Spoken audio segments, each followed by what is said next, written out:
out and about for Nutrien, and I suppose it could lie a little bit. Pete Judd joins me. Firstly, Pete, welcome. Thanks, Paul. Yep. I could lie about the weather. It is actually a nice enough day, but we are in the middle of winter here in the Golden Valley, actually. Yeah. But Victoria, it's pretty trying times. It is sunny Katanga. Actually, we had quite a blue skies today, but still cold. How far out, Shep? We're about half an hour, so 60 k's. Yeah. Of course, Benstud. Yeah. Benstud expanded. Now it's got Benstud New South Wales, and we will touch on that in a minute. Mm-hmm. But family-owned business. How long ago was this Linrose? How long have you guys been here? We came here in 2007, August of 2007. So we are coming up 16 years. Yep. So I had a local hotel in town. I'd had hotels for about 30 years, but I was in town, and I had acreage out the road, which I sort of had half a dozen mares, and I used to just do my little thing and take a few to the Osco sales back in those days. Yep. And then when I sort of sold the pub and I sort of semi-retired, and I thought I would just play around with half a dozen mares and I'll be quite happy. Become pretty boring. Anyway, then all of a sudden, this place, because we used to deal a bit with Graham and Lynn, spent a bit of time here, used their stallions and so forth.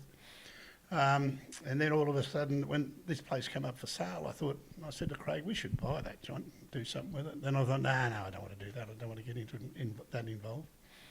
And then he sort of came back to me later on and he said, we really should. And I said, well, if we are going to do it, we're going to do it properly, pull all the fences out, re-fence the whole place, make it equine proof.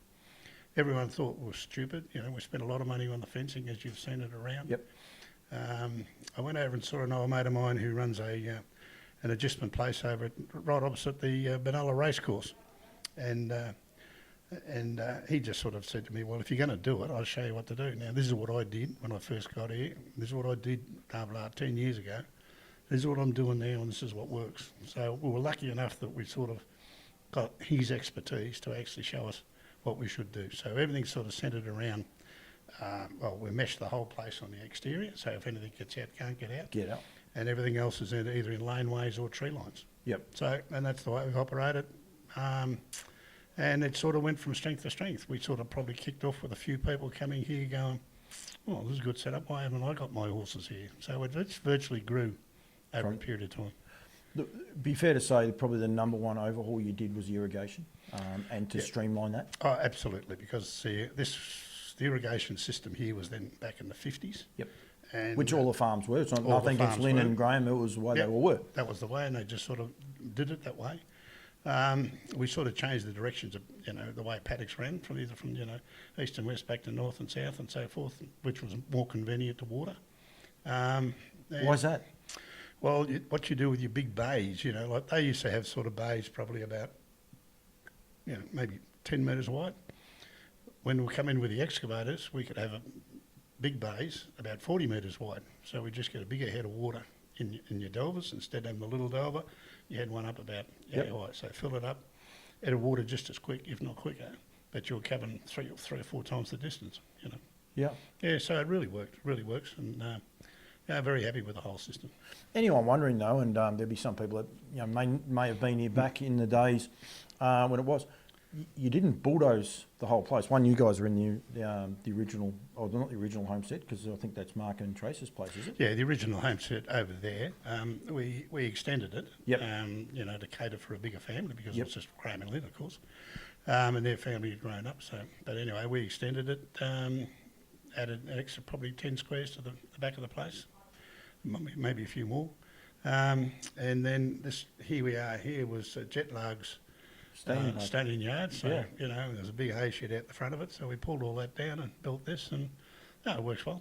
Got the stables over there. But you still got the old stables and the old yards that people will remember when they come through the place. One set of old stables and the old yards, which we're about to pull down and redo, and then we built all these 42 odd boxes over the back here as well. So. Yeah. And I can still make out, I could be wrong, but I reckon where the wash bay is where Vintner used to be. I reckon that was nearly where that stallion barn area was there for him. That was the stallion barn there. There used to be 2 boxes there. And he probably had That's some great that stallions. Pacific fella might be at that time in Vintner. Yeah. No, he had some great stallions. Actually, he did a very good job around board. Yeah. Yeah, he was Keystone Scotch horse. Yeah, that's right. Yeah, no, and he was very helpful to me over the years too. I think great asset to the Yeah. industry.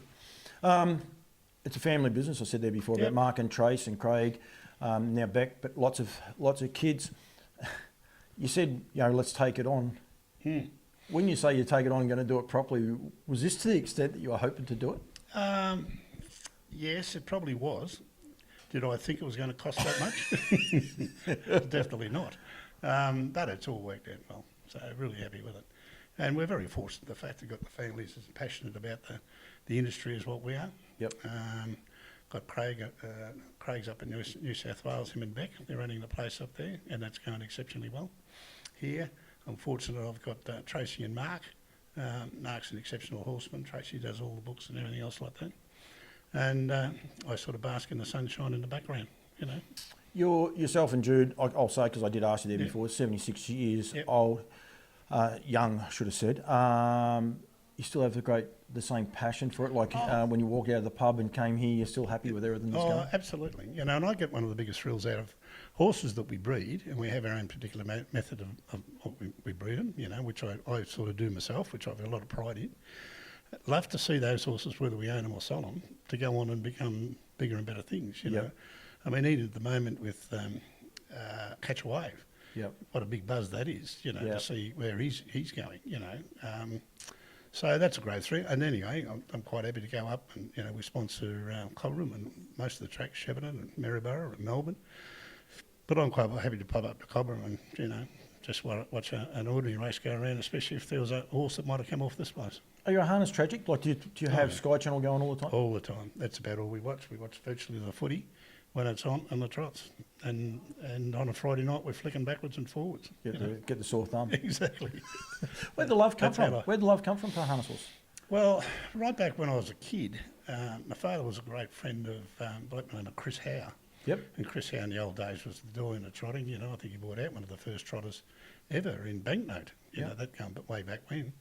And I probably used to spend a lot of time over there. And Chris was a great exponent of the stud book, and he'd always, and I'd go through the stud book with him and just things, that sort of thing. I suppose that's where my interest was sort of first. It's an addictive thing, isn't it? Oh, absolutely, absolutely. And now, of course, with, you've got the TCO power or you just got the computer, you can look up anything anywhere. Yeah. So that was it. And then when I first got into pubs, I always raced a horse. I had the first one that I had when I was down in Mornington was a horse called Sun Vision, which won 3 or 4 races. And eventually when we sold it, and I had it with Ron Cakebread, and Jeff Cakebread, great family.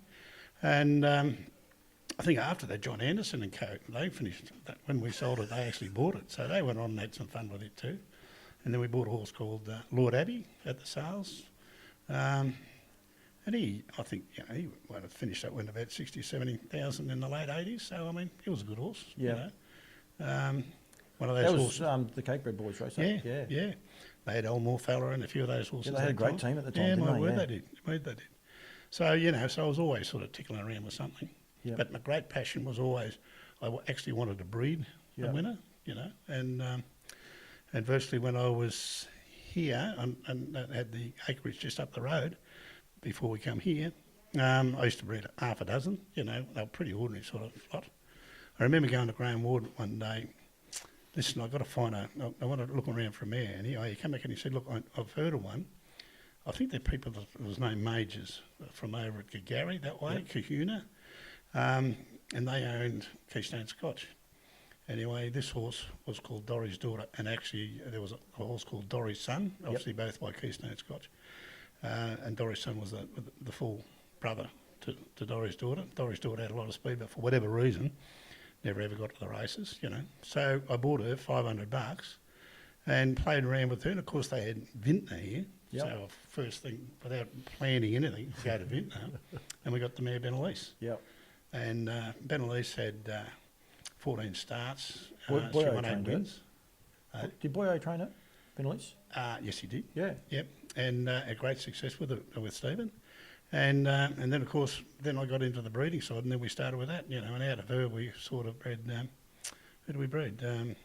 Major Dance, So Valencia. Yeah, that's where it all. Yeah, that's where it all started, you know. And she finished up like she was a great broodmare. I've asked you this question before. Like we are, as I said, it's Lynn Rose, and was predominantly known really as a stallion station, especially towards the end. It was mainly stallions here, with wards. And what they did, was there ever the idea of standing stallions, or was never on your and Craig's radar initially? No, never on our mind at all. And I think that, you know, barring the fact that, you know, I was passionate about the breeding side of thing, our knowledge of everything wasn't as good as probably what it should be. And then the last thing we need to do is be trying to kid ourselves that we're going to handle stallions and everything at the same time. A lot of people thought that when we decided to turn around, virtually just sort of say it was just semen based, that it wouldn't work. But it proved to be a great success. You know. Why does it work? Well, I just think the fact that these days with AI, I mean, you can go to any stallion anywhere in virtually in the world, you know. Yep. So why have a stallion? And one of the biggest problems with having a stallion, unless you're in the higher echelon or you're Woodlands or you know, or Yabby or an Alabar, you're not getting the top horses, you know. And if you want to breed commercially or sell commercially, that's where you got to be. You got to be in the top range. Yeah. So that was sort of our initially, and you know, and I think we had when we first started here with a few left over from Graham's place and my 6. I think we had 22 mares here, but now probably got 120. Is that counting New South Wales? No, there's probably another 90 up there. So it's a big operation now. You know.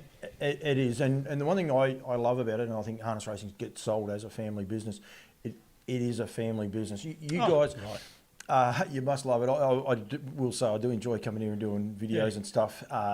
It's free stud season because Judy feeds you so well. But all the grandkids, it's from top to bottom, isn't it? Exactly. And you're a bit stiff today because we all had the staff here today because the farriers were here, steak sandwich day. So. No, we're very lucky because, as I say, Mark and Trace doing a great job. Their kids are always, if there's something to be done, they get out and do it. And one of the daughters, Abby, she used to, even in the stud season, she'd follow the vet around. Like she's very gifted. You know, she doesn't miss much. So she's all over it. Craig up there, obviously we had Eilish here at one stage, but she's now living up in Cairns with a partner. And Craig's got his youngest daughter permanently on the farm. You know, and we're lucky here too because we've got Teddy Baker. Now the Bakers from this area have had horses since God only knows when. You know, so he's a great young fellow. Teddy probably 50-ish. Another young girl that comes here, Hayley. They're out there now jogging the horses. You know, they love it. Yeah, I've got a couple ready for me to go out there. Yeah, we'll do something in a minute. They've got a couple out there for you to have a ride round. It wasn't something I planned, but that's okay. Yeah. We'll get around that. A lot of people, some of the issues, I suppose, with the industry, sometimes people aren't that keen to push their kids into this industry. You've had no hesitations? No, none at all. I've never had to push them anywhere. They've just wanted to do it because they just love it. You know, it is. You know, like a bloke said to me many, many years ago, you realise that, you know, horses are a disease. Yeah. And like it's true, it is. I mean, once it's in your system, it's in your system. You know, you can't get out of it. I mean, I don't sort of do too much of the heavy working around here now. The kids and that all do that, and Teddy and so forth. But I love to get on the bike. I love to go around, just sit in the paddock with the weaners and, you know, and just drive around with the horses. I get a great buzz out of that. You know, it's interesting. I did one with Brett Coffey last week. Yeah. And that's one of the things, when they can't find him, they just got to go out to a paddock and find him. He'll be sitting under a tree with the horses talking to him. Because it's so relaxing. You know, you're not thinking of anything else. You're just standing there and you're looking at the horses. And most of the weaners here, if I go and park in the middle of the paddock, they'll surround me. Yeah. So I can just sit there and just walk amongst them and, that's that one. You know, that's that one. And, you know, it's good. What do you think about? I know it's going to be a strange question, but what do you think about when you're out there with them? Absolutely nothing other than the horses. You're just sort of looking at them and, you know, sort of saying, you know, I'm quite often going, well, you know, God, that's a nice little looking horse. Who's that? Yep. You know, and So you might not even know who they are. No. Well, I've got to get a little bit closer to read the tag.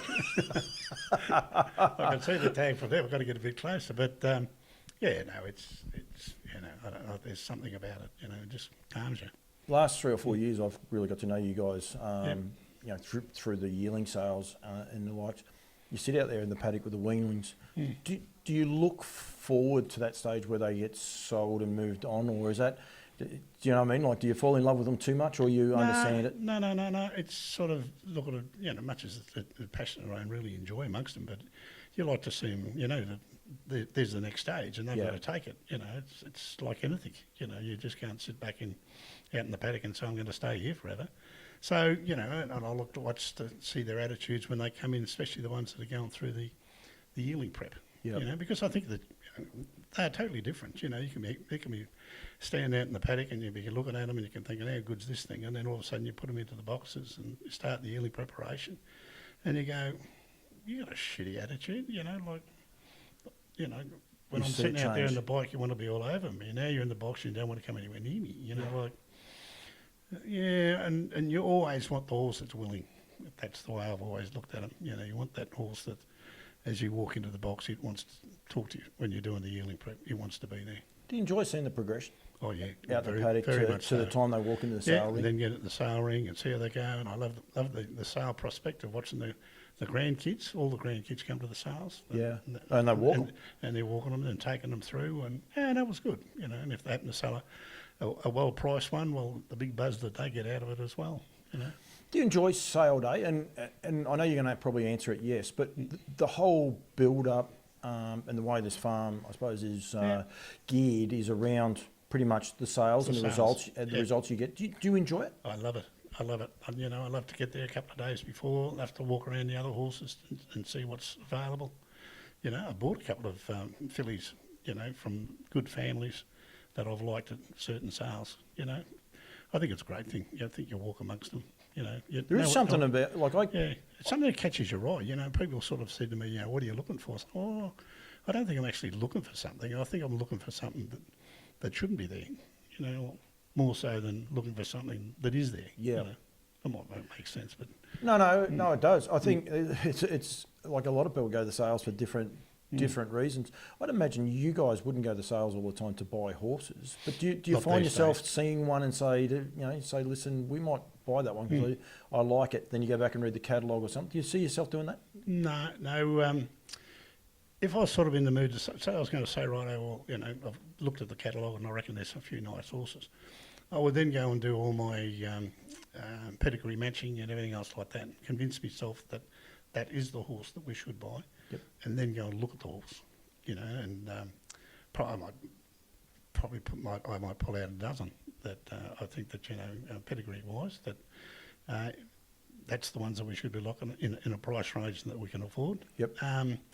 And then go in, after I've done that, then you might go, not that one, not that one, not that one, And it was through that process that we bought Bamako Marley, that one? Yeah. And, now she's got two of her foals now to the races. She went on to win 250, 260,000. Like, she was a really, really good mare. Did most of it in New South Wales. First foal out of her now is down by the seaside, and it's a thing called Sundiata. And I think it's going to be an exceptional horse. I think it's going to be up there somewhere at this stage. It's only 2-year-old at the minute, isn't it? Three now. We didn't race it for the first 12 months because when we broke it in, she was just a little bit sore and we couldn't quite work it out.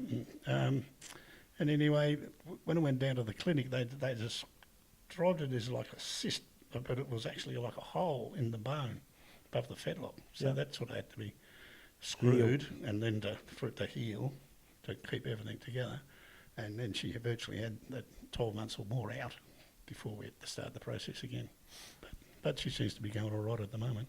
Back to buying them, how good are you at sticking to your budget? If you say, the budget's 20,000, when it gets to 20, do you say, well, that's it, we're out? Or I'm not very good at it. Especially if I really, really like the horse. But we haven't bought that many, but we've bought a few over the years that have been, I think it's a great result, because that's what does happen at the sales. That's what's meant to happen. That's what an auction's about, isn't it? Exactly. And if that's the horse you want, well then, you don't want to be the bloke that's walking around watching it win and saying I should have bought it, But we actually looked at one, I think it was out of the Archduchess, a couple of years ago.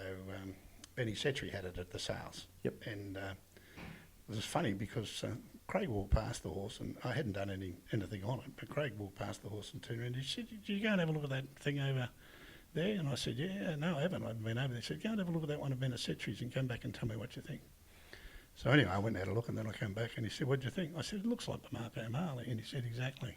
It's a clone to it, you know." So we sort of bid for a while, but anyway, as it turns out, Alf Spina actually, you know, I think he was in it for a while. You know, I think he might have been partnership with the mayor. I'm not too sure. Yep. And they actually bought it, and it won Bathurst this Yeah. year. Yeah, I can't think of the horse's name. Yeah, either, I can't think of the horse's name, but you know, I did a chat with Alf, and Ricky Orchin trains it. And He's a ripping horse. Yeah, ripping horse. You know, so that was the last one I'd actually looked at. Yeah. 2 years ago at Nutrien, you guys had the sale topper. I'm pretty sure it was 2 years ago in Melbourne because it was the sale. That must have been a great buzz. Great. There was a lot of build-up, and it must have been a great buzz. It was. It was a magnificent animal. Yeah. And it's the first foal out of Golden Goddess. Yep. And still really haven't seen it. I mean, I went over to Mark Purden bought it. Unfortunately, it keeps getting sick. It just keeps getting crook. And I was talking to Mark at the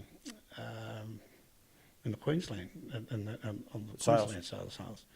And you know, she's back now. He's back now, and they're really working well. What do they call it? Beckham. That's it. And he was going to say, no, don't worry about it. It's going to be blah blah blah. So, but I haven't seen it since. So it must be just one of those. I don't know. Yeah, but it was a great thrill. But what I was going to say was, then last year at Melbourne, you didn't have an even year. You had an above average year, if you like, but it was predominantly even. You didn't top the sale. I think Shannon Nixon actually topped the sale in Melbourne, but you still had a great sale. We had a great sale. Shannon topped that one, I think, which was great for the industry. Got something like 270 grand or something like that, and it was a really, really nice colt. And obviously, the dam's gone on, and they've sold her recently for about 300,000. So I mean, that's a bit of a boost for the industry. I don't know who bought it. Somebody said an American. I don't know if that's right. Yep. I know the name of the farms, but yeah. Anyway, so but we did well. I mean, we had the first. What did we sell? We had sold a colt, first colt out of a Marco Marley.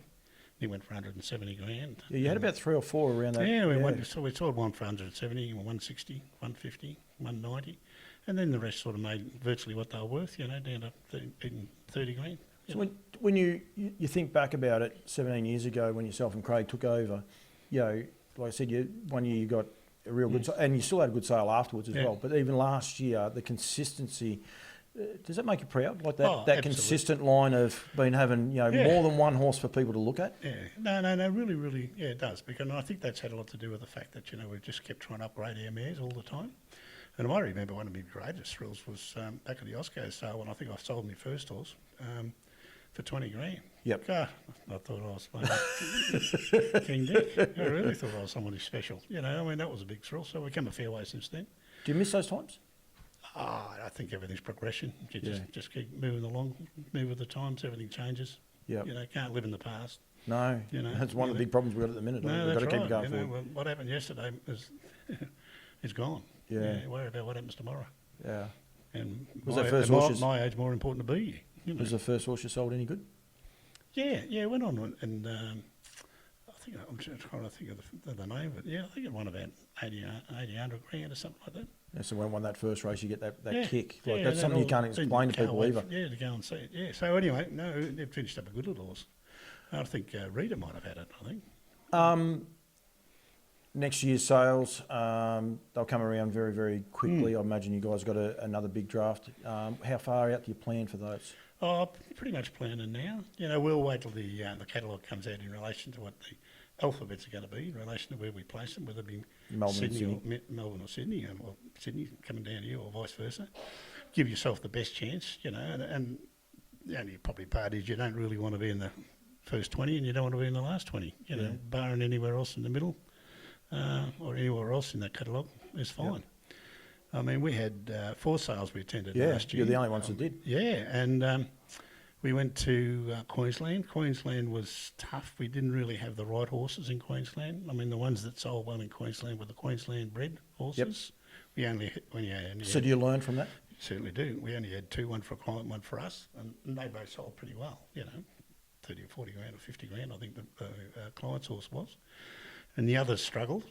And went to Sydney. We had I think Sydney sale was a complex sale, but we had a good sale, a very good sale. And then we went to Sydney, Queensland, then back to Bathurst. Bathurst. I went to Bathurst. And we did pretty well there. I mean, for what they were, we got the sale top of there. It was 28 grand, but that was the sale, And it's a great sale. It's one of those sales we can't undersell, I reckon. Yeah, I reckon. There's some nice horses go through that sale. Yep. And then we went to Melbourne. Well, we had an excellent sale in Melbourne. So, we can't complain about last year at all, So how far out do you plan? Like you say you're planning now, but do you plan, are you thinking about these horses, these ones now when they're weaners, as to where you might send them, and you like when you're in Sydney, you say, well, that horse may not handle being in this environment up here. It's more about just the where will it be? Well, with the letters and where's it starting? That's more so. And also too, of course, if you've got in Craig's perspective, he's got a couple of weaners up there that were late foalers. So you might keep we them would to bring Melbourne. them back here, give them that extra month and a bit. That's one of the great things, I suppose, is that, a lot of people criticise Melbourne because it is so late, but it does give you that opportunity to grow those slower maturing horses, grow them out that bit better. Yeah, my word. And, everything sort of progressed pretty well over the years. When we went into New South Wales, everyone... And that was something that just came out of the blue, Peter Chambers had that property up there, and he rang me out of the blue and sort of said, would you be interested in leasing it, And we sort of ummed and ahed, and then thought, well, we'll go and have a look at it. It was a magnificent property, Craig didn't take a lot of convincing to go up there, did he? No, he's gone, hang on, we should give this a go. And the setup there, he spent millions and millions of dollars. Yeah. I think at one stage, just on the barn complex cost about 1.4 million when he put it there. So anyway, we had it for about 3 years. We had a 3-year lease, and Peter was always saying, well, when I decide to I am going to sell it, or if I can sell it. And I kept saying, well, we got a 3-year lease. We're going to the end. Yep. So we had a few discussions on that, but he said, yeah, a man of my word. That's what we said we'd do. That's what we will do. So we'd already established at that stage that there was definitely a market or a position. Market, and there was a position in New South Wales. So then we went and bought a beautiful property just out of Crookwell, about 5 k's out of Crookwell. You've been there? Yeah, I've been there. It's sensational. It's a beautiful place, and Craig and Beck are doing a fantastic job up there, along with young Morgan. Morgan's working there full time. So it's going good. And I think there is a good place like New South Wales. Queensland is going pretty well at the moment, going gangbusters with their breeding and so forth. New South Wales ain't too far away, maybe. We might breed more, maybe Queensland type horses, just to sort of maintain that market. New South Wales going pretty good. Yep. Western Australia, I think, is going all right, but that's too far away. Victoria has got its issues, but it's still hanging in there. We definitely need something desperately at the moment, which I think everybody in the industry is more aware of.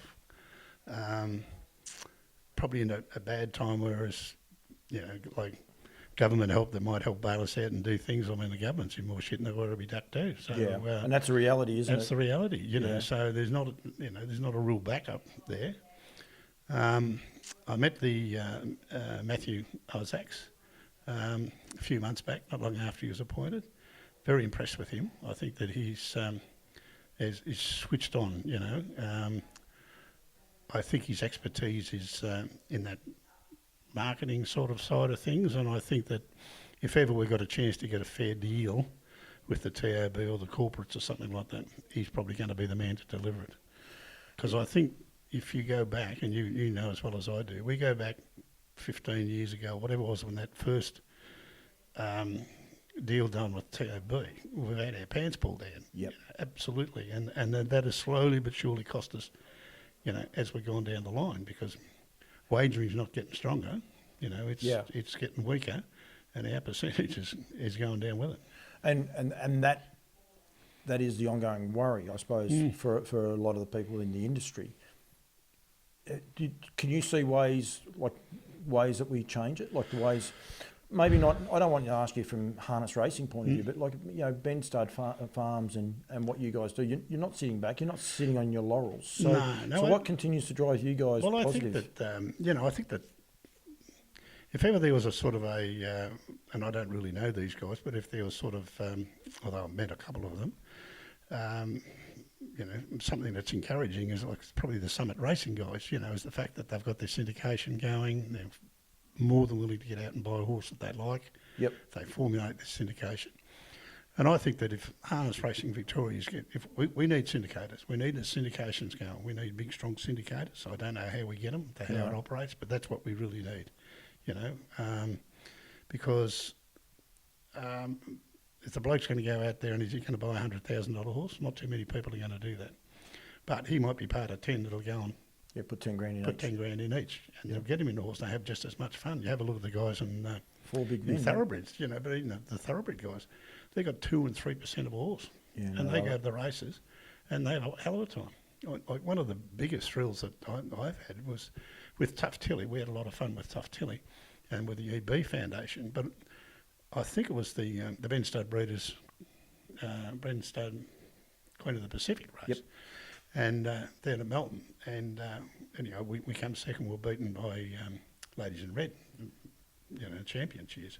But I had there must have been 30 odd guys from the EB Foundation with us. Like to go there and watch your own horses win is a big thrill. But to stand there with 30 odd people that got the same interest as you have, cheering it was the greatest buzz of all times. I think from memory that was just after COVID relaxations, Yeah, and it was the greatest night ever. We've got to be able to bottle that, don't we? And that's what we got to do. We got to get, instead of just standing there watching yours go around going, yay, if you're standing around and you're part of a group, we've started to do a little bit, like a couple of mares that or fillies, should I say, that we like, but we've sort of got to keep because might have lost a mare or it might be the first filly out of it. We've sort of sold a few of them on the racing rights, so that the horse comes back to us at the end of what's going to breed. But they might be buying, one recently we sold one, the racing rights for 40 grand. It was probably $100,000 plus filly. Yep. So they're a syndicate of 5 or 6 blokes. Well, they were thrilled to get into it, and they'd done a couple of deals with us in the past. I think maybe that might be the way to go for us. That's a unique way of thinking about it. And these are some of the things I'm trying to get people, because that could be another way for other studs, one, to keep the fillies that they want as well, but then be able to put those horses out there and still be able to race them and enjoy the thrill both ways. Yeah. So, because our really role is always to try and improve the bloodline all the time, and if like a Tough Tilly, you're like, the first foal is, say, it's a filly out of Tough Tilly, you don't want to sell it. No. Because if Tough Tilly unfortunately has a mishap, you're out of the family. So when you sort of accumulate, and we race a few, but I'm not that keen to race a lot of horses. I prefer, that's why I think I like the sales concept, but also like this idea that we want that filly back, let's sell the racing rights. Yeah. So anyway, see how that goes. That's a good idea, and I think it's a great way of, I suppose, thinking about the industry and thinking about how we can make it go forward in a different way. Yeah, well, I think, we've sort of spoken to a couple of trainers that half been mentioned, or Craig's sort of spoken to, are pretty keen about that idea, and, and you'd sort of say, well, look, come down and have a look, there's 3 or 4 of them. Yeah. Take your pick. Yeah. These are horses that wouldn't go through the yearling sales. Anyone saying, this well, you probably, it's a two-way thing. If they don't go through the yearling sales, you've got to race them all. Yeah. You don't want to race them all, because it's a way of getting them back. Yep. And getting something for them. Yeah. So. Anyway. I won't hold you for long, because I will say I do appreciate this, and you're here talking on behalf of Benstud, but you are definitely not the front man. I mean, Craig, Chase, Mark, Beck, and then the grandkids is the future of Benstud. Yep. But what is the future for Benstud? Are you going to wind back, or is it going to continue to go the way it is at the minute? I think we'll continue to go that, because at the moment the kids have got my passion. Yep. So it'll only wind back when their passion goes, not mine. Yep. Because the way we've structured it all now, it's all about them. It's not about me. So the passion for the game is still the same as well, Yeah. not just Benstud. Absolutely. I love the industry, and I think that, there's been a lot of mistakes made down the track, and I don't know whether they can rectify them. I mean, when they brought in the NR, the National Rating Rule, I mean, if you talk to trainers, I don't know, but you talk to trainers, they'll all tell you that things are tough because of the National Rating Scheme. Now, I assume the National Rating Scheme was brought in to cut out the odds on favourites and all that sort of thing. Now, I would look at it and say, well, if our financial plight is what it is, obviously that's not working. So do they abolish then the national rating system and say, well, hang on, that hasn't worked. We've tried that, didn't work. Yep. Do we go back? I mean, I know they're now talking about the NR50 for the 2-year-olds. I think that's, we lost 2 syndicators as such. I mean, Tom Hogan and Tim Butt Tim Yep. Bunning Yep. wouldn't buy horses because they reckon that with the NR50. Yep. So And is that the way we should be going? that takes away 300,000, 400,000 out of a sales ring every time. Yeah, and we don't need to be doing that. We need to be encouraging. I look at things like when they brought in the limited books, and I can understand why they did that. I mean, that was obviously to give the other ones a fair go to get them going. Because if we don't really establish one of our own stallions, where are we going? We're going nowhere. Yeah. So I can fully understand that. But of course, what it did the following year, it just pushed all the prices up by, Sweet Lou, $6,000 to $11,000. Everything just went bang, bang, bang, bang.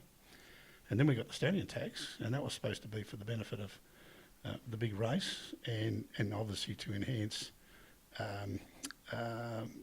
yearling sales. Now that might still be, that could still well happen, and hopefully it does. But I was amazed that, and Andrew come out at that time and said there won't be an increase in relation to the stallion tax because the stallion owners will absorb it. Well, I was embarrassed for him because I'm thinking, you don't really believe that, do you? And of course it never happened. You know what happened? They immediately just passed on. Now, all right, that's a vision for something that's coming. It could well prove to be a great success, but it has been at the expense of the breeders. But I think that one of the encouraging things that come out of it, is when they're trying to sell this concept, the work the likes of Danny Zav has put into creating a syndicate and so forth going forward. The Summit Racing Boys, what they're doing, they've gone over and above. Yep. Now, that could well be, I don't know, I've never heard of the bloke they're talking about. Yep. I certainly don't want to fight him by the sound of it. But it could bring a huge interest. Who says? Who says not? So, nothing venture, nothing gain. I'm a firm believer of that. But I think at the same time, if we realise that, hang on, we've overstepped the mark, maybe we should step back. Yeah, so you're not sitting on the fence. No. You're actually pointing out both sides of the argument as such. Yeah, that's right. So, really, we don't want to get down to the stage and sort of say, we'll say, the breeders have paid that and all the increases have gone on, so less people are breeding. And I think you'll find that when they do the freeze branding and microchipping this year, that there will be a significant drop in numbers. Now, we put the cart before the horse, or, do we, by doing something great there, is it going to bite us on the arse over here? Only time will tell on that. And short-term pain for long-term gain, or is it going to continue to be a lot of pain? Yeah, and really, we can't afford to be getting down the track and have less numbers of horses. Because, breeding numbers have declined over the years, relentlessly, every year, What's a way we could stop that, apart from the obvious of prize money and... Well, that's it. Everyone will tell you prize money is the answer, but that's money, and you've got to find that money. Somewhere along the line, we've actually got to find ways to create money. Yep. Instead of not going to keep solving things by keep taking things away. And obviously some things are going to have to be taken away, but if they're a financial burden, but at the same time, we've got to try and create money. Got to try and what can we do? And I think it's. The ball's all in Matthew's court, really. He's got the job ahead of him with this new TAB and deal. And if he can pull that off, well, that'd be a little bit of, a saving. But I think one of the bigger problems for what I'm just reading recently, I don't know if it's right, that our standing in the thoroughbreds, dogs, and what's going to our percentages are dropping.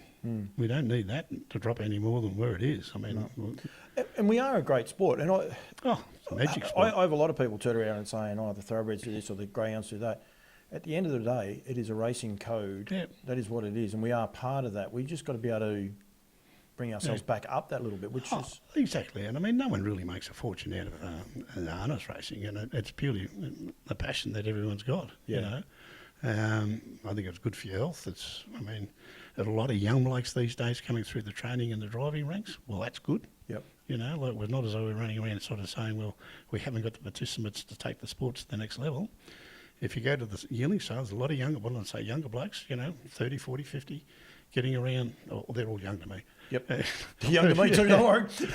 30 or 40 or 50 years of age, like Craig and so forth, and Mark and that, taking horses to the sales. I mean, that's where the future is, and every one of those. I mean, we sit around sort of after a sale, and everyone has a few beers and everything else like that, And you look around the room, and you think, the industry's in a good place because these people are as passionate as the rest of us. It is a unique thing, and I mention my brother Grant quite regularly because he came to Sydney this year for the first time with me. He's helped me out a few times, but always gone home, if you like, after the sales.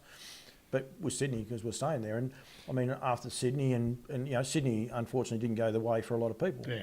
But the fun and the enjoyment afterwards, these are the things we're going to be able to, I suppose, highlight for people. Like exactly. After the sale, even though the sale wasn't great for a lot of people, people were still sitting around talking, drinking. I think I went to bed about midnight. There's still plenty going on after midnight. Yeah, no, it's still good. And, like in that Sydney sale, like, the bus was there. Everyone went out in the Miracle Mile. I mean, and then back again. And do we undersell the fun that we can have? I think so.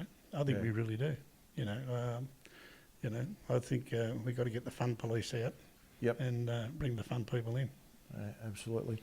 Anyway. Pete, thank you. As I said, I know you don't like these, but you should do a lot more of them. Nutrien are great supporters of mine, and I know you've had a great association with those guys that only been in it. But I do really appreciate it. I won't annoy you again for another 12 months. I'll sit on it for 12 months, and then I'll come back. But no, well done, and well done to everything you guys are doing here at Benstud. I think a lot of people should come up here and have a look. And come away with some ideas as well. Is the other part of it. I think that's the exciting part. And if anyone ever wants to come around and have a look, by all means, just give us a yell and come up. No. Everyone's welcome. Pete, thank you very much, mate. I really appreciate it. Thank you.